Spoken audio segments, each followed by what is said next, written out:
জলাবদ্ধতার খবর জানাতে এই মুহূর্তে রাজধানীর কাঁঠালবাগানে আছেন রিপোর্টার রাশেদ বাপ্পি। সরাসরি যাচ্ছি তার কাছে। রাজধানীর কাঁঠালবাগান এলাকায় সবশেষ বৃষ্টি হয়েছে সকাল ৬টার দিকে। এরপর বৃষ্টির দেখা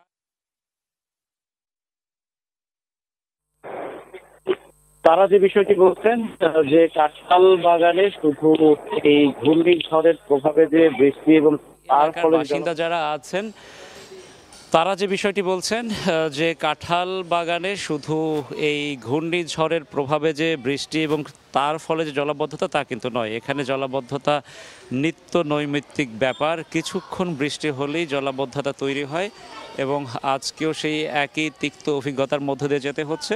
এবং এই বৃষ্টি হলে যে জলাবদ্ধতা তৈরি হয় সেই জলাবদ্ধতা নিরসনে খুব একটা কার্যকর উদ্যোগও মেলে না। এখানকার যারা বাসিন্দা আছেন তারা কিন্তু সেই অভিযোগটি তুলেছেন, অর্থাৎ বছরের পর বছর এমন জলাবদ্ধতার মধ্যে দিয়ে গেলেও নগর কর্তৃপক্ষ বলতে যারা আছেন, সিটি কর্পোরেশনের কর্তা ব্যক্তিরা, তারা কিন্তু সেই অর্থে কোনো উদ্যোগ নিচ্ছেন না। এই অভিযোগ এই এখানকার বাসিন্দাদের। এবং আমরা যখন এই মাঠে কাজ করছি তখনও কিন্তু আমরা সাধারণ মানুষের সঙ্গে কথা বলছি, তখনও কিন্তু আমরা সিটি কর্পোরেশন কাউকে দেখিনি। এবং এই ভোগান্তি মাথায় নিয়েই কিন্তু সাধারণ মানুষ তাদের প্রত্যাহিক যে কার্যক্রম সেটি তারা চালাচ্ছেন।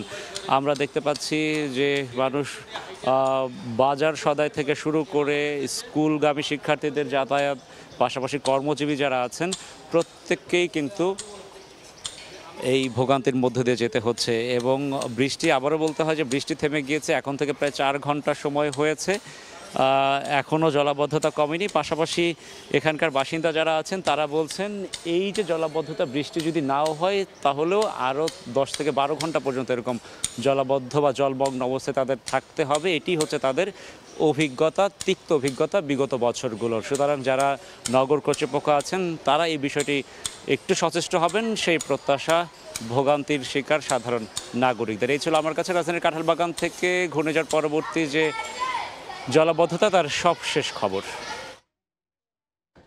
এতক্ষণ সরাসরি যুক্ত ছিলাম কাঁঠালবাগানে।